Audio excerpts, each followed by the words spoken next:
dans le monde de la lumière bleue. Le réel était une anomalie, une imperfection à corriger. Elle, l'entité solitaire, ne vivait plus. Elle se fabriquait. Chaque jour, le même rituel d'expiation devant le miroir écran.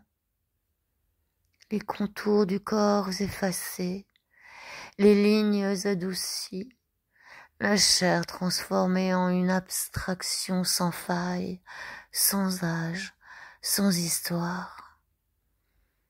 Son identité était un constat d'huissier numérique, une collection d'images parfaites qui n'étaient que des mensonges élégants.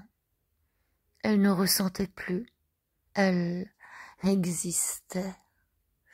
Pour se prouver qu'elle n'était pas un fantôme, elle capturait des fragments du réel, un couvercle de poubelle, une fissure sur un mur qu'elle élevait au rang de relique, de preuve de son passage dans un monde qui la rejetait.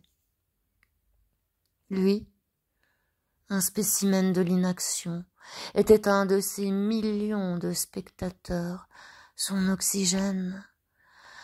Son existence était un long frisson de désir stérile.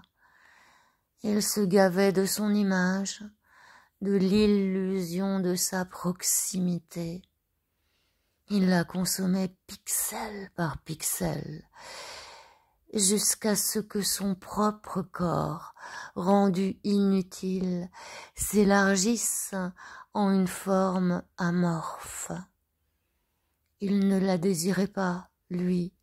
Il désirait l'idée qu'elle représentait, la promesse d'une connexion qu'il ne pouvait pas, qu'il ne voulait pas établir dans le monde réel.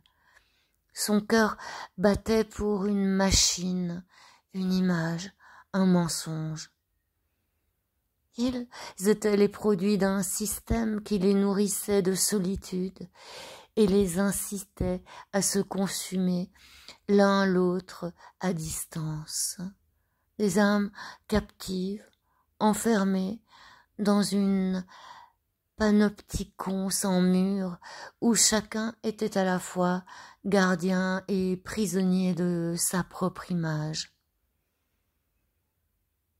Ils ne se rencontrèrent jamais.